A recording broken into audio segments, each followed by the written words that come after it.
Minsan, ang pinakamahirap na parte ng pagiging OFW, hindi ang trabaho, kundi ang pagiging malayo sa mga taong mahal mo. Gigising ka ng maaga para harapin ang panibagong araw.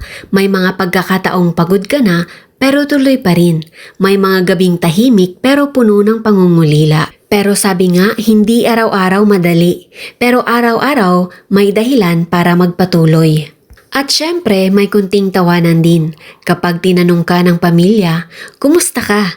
Automatic ang sagot, okay lang. Kahit minsan, ang okay lang ay may kasamang pagod, lungkot at homesick. Pero sa bawat sakripisyo, may pangarap na unti-unting naaabot.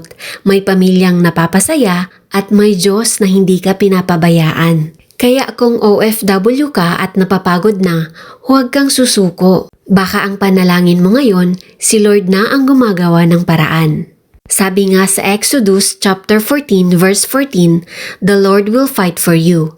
You need only to be still."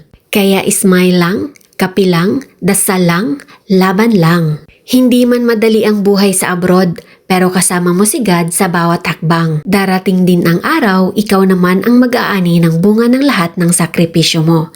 Kapit lang OFW, hindi ka nag-iisa.